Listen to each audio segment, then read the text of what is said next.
Sports Talk with me, KP. It's Sunday, October 30th, 2016.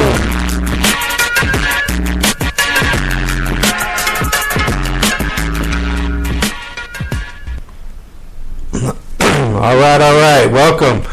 Thanks for tuning in. Thanks for listening. It's been a great day of watching NFL football. I hope everybody out there got to watch a lot of football. I hope your favorite team won. If they didn't, I hope they at least performed well for you today. All right, let's get into it. It's the Sunday Quick Show. We're getting the show in between the afternoon game and before the evening game so everybody can get right back into some more football action. So the Cleveland Indians, what do you got to say about that, right? I mean, what can you say about what they're doing right now? They're taking a team that won 103 games in the regular season, who hit like crazy, who had great bats all year long, and they've shut them down. Their pitchers have been on point. They've been painting the edges. They've been hitting their spots. They've been just working the Cubs over and over and over. And, you know, at some point you got to hit. You got to hit consistently. They don't have a choice but to hit tonight or they're going home. Game 5 tonight in Chicago. Cubs back on the wall. Will Cleveland win a second championship this season for the city following the Cavaliers, or will the Cubs live to see another day? We'll see.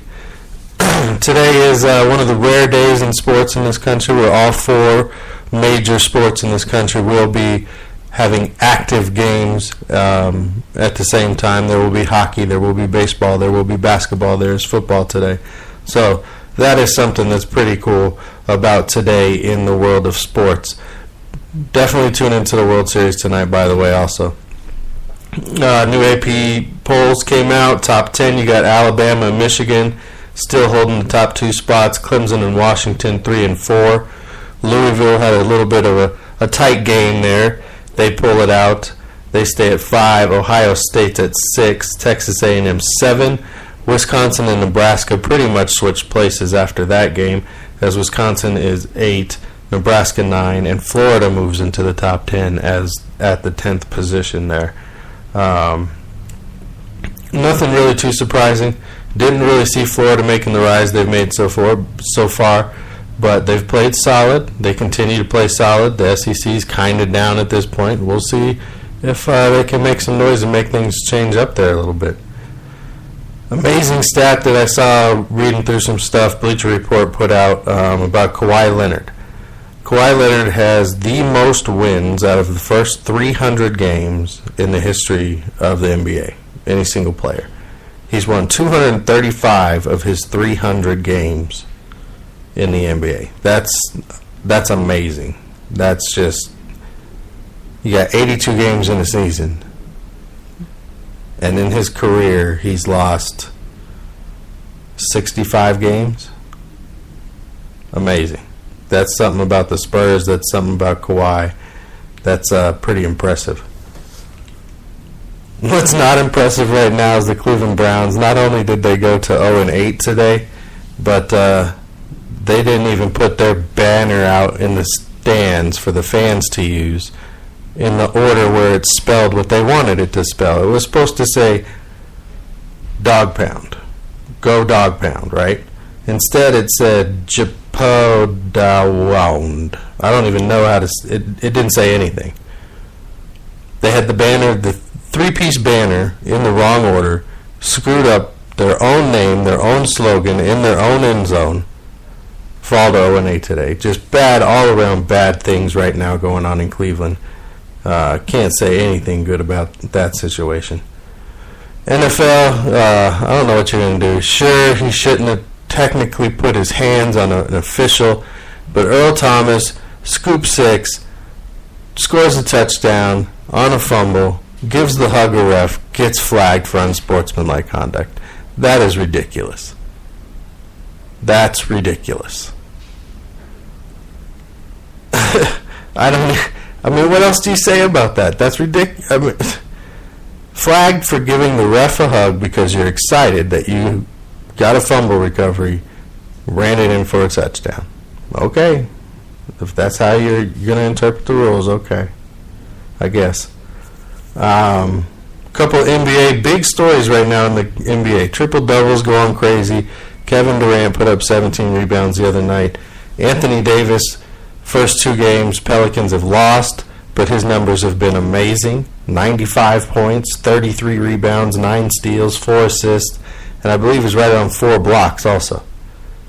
I mean, he's just take notice of what he's doing. Only Jordan was the only other player to score 90 points through the first 2 games of an NBA season, and he had scored 91. Anthony Davis is 95 past that. So Anthony Davis is doing big things. Now the Pelicans, the rest of the team, got to come up with something. They got to come up with something. He can't just keep putting up big points, big games, and they continue to lose. That's too much of him then. You need to change the offense. Somebody else needs to step up. So look for something to change there, or something to add on to his game there, or things aren't going to go good for the Pelicans this year. Westbrook, he goes and puts up an astonishing triple-double the other night. 51 points, 13 rebounds, 10 assists. That's the first time anybody's hit those stats since Elgin Baylor back in the 60s. So, you know, Westbrook's doing his thing down there in Oklahoma City. He's not missing Durant at all. He's loving the limelight. He's doing his thing, and he's picking right up where he left off last year. Scoring points, being aggressive, dishing ball, getting rebounds, creating fast break opportunities, and just playing and having fun and doing it his way. And it worked out well for him last year, and it's currently working out for him through the first 3 or so games this season. All right, after the break, we will talk about who President Obama thinks will be in the Super Bowl this season. Hey guys, the NFL is back. It's time to win some cash playing fantasy football. TheDirtCannon.com is a local company that has your back. They have produced over 60% winners on FanDuel, DraftKings, and now even Yahoo. TheDirtCannon.com will help you build, play, and win. Build a better team with TheDirtCannon.com. Use promo code RDST and get $5 off forever, and try the Silver membership this week for free. Visit TheDirtCannon.com. Definitely check out thedirtcannon.com. We are currently competing with them this week in fantasy football. I should have checked the points and see where we were at before the show, but we'll talk about it, I'm sure, on Wednesday night when Jeremy's on again. But check them out again. Local Colorado company doing big things. Sports analytics. You know, their lineup analyzer is top notch. Their insight is amazing. So check them out. Use the code and win yourself some fantasy and some money, possibly. All right, so President Obama, he was asked the question who he would pick for the Super Bowl this year, who he thinks going to make it based on the schedule, how they're playing. And he ultimately came down to the Seattle Seahawks in a rematch against the New England Patriots this year. Breaking that down, you look at who's left on the remaining schedule, how the two teams are playing. This was before the games, obviously, today were played, which we'll talk about Seattle's game with New Orleans here in a minute. That didn't turn out so well for them. But before the games, you looked at their schedule. It was feasible based on Seattle's defense, the playmaking ability of Russell Wilson, and the connection he now has with Baldwin. Curse, he just seems to pop up every now and then with a big play. The running backs will eventually get healthy throughout the season. Okay, yeah, you could see Seattle possibly making a run. The rest of the West isn't doing much right now. Arizona is they're as shocking as the Dallas Cowboys defense right now. LA is not doing much. And then there's San Francisco. They're not going to be a contender. So right now, that division is Seattle's for the taking. They just have to go out there and take care of business, which it seems like for the most part they're doing. They ran into a bit of a buzzsaw with Drew Brees and the Saints today. And then you look at New England. Okay, you got Tom Brady on fire. He's on the FU tour. You got Gronkowski on fire. He's loving all the attention and Brady being back. scored more touchdowns to break the Patriots' touchdown record today. They come back, get the revenge on the Bills, so now they haven't been swept by anybody in their division since 2002 or something like that. Broncos' offense is still looking a little iffy. Defense, they're picking it back up. They're not starting as slow anymore. Raiders don't have a defense, but their offense can score with anybody. And the Chiefs only have 2 losses now as well. Although, Alex Smith did get his bell rung pretty good today. So, yeah, I could see Seattle and New England making it through. I really could. Makes sense. Do I pick those 2 teams to make the playoffs at this point? Yeah, for sure. I got both of those teams in the playoffs. New England's looking like an AFC title contender. The other side, that's up for debate right now. That could be anybody. And home field advantage is going to be huge at that point. So when Denver plays New England later in this season, if it's 2 loss to 1 loss, Denver really needs to make sure they get that game later in the season. Seattle, I don't think they get home field advantage, but I do think they make the playoffs. Divisional round is more where I'm looking at them right now. I don't really see them as a NFC title contender at this point in the season, but you do see them getting better week to week. And again, those running backs are going to come back. They're going to have more of a rotation there, and Russell Wilson and his receivers are just continuing to build repertoire as they go through this season. So yeah, good picks by President Obama. Those will be his last Super Bowl picks before he leaves office. And I would just like to say on behalf of sports fans everywhere, thank you, Mr. Obama, for everything you've done for us the last 8 years. All right, on the other side of the break, we will review the games that went down today, Week 8 NFL.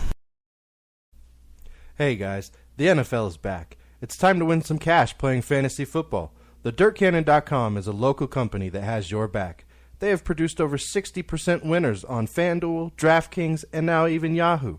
TheDirtCannon.com will help you build, play, and win. Build a better team with TheDirtCannon.com. Use promo code RDST and get $5 off forever, and try the Silver membership this week for free. Visit TheDirtCannon.com.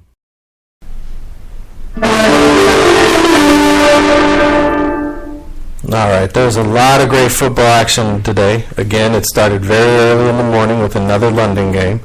I feel like we're ever so closer to a team being stationed in London, because why else would we be promoting the game so much there? You know, the Jacksonville owner, Khan, he would love to have a team there. He'd love to be the owner of the team there. Jacksonville, it seems like a team that would be ripe to move there based on the way they're playing, based on the athleticism of some of the young talent. When and if you make a move like that, obviously you get a new coach and maybe a new quarterback based on the way Bortles is playing right now. But again, early this morning, another game in London. It finishes in a tie. Second straight week in the NFL that there is a tie, as Cincinnati and Washington finished 27-27. And this was just an all-around ugly game for both teams. Missed field goals, missed extra points, just no consistency. A.J. Green got his yards. Like I said, just no consistency from either team in this game. I watched a little bit of the second half. I wasn't impressed. It was hard for me to watch. And then I saw the ending in overtime. And to hear that the Washington coach didn't know that an NFL game could end in a tie, I'm hoping he's being misquoted or taken out of context. Because you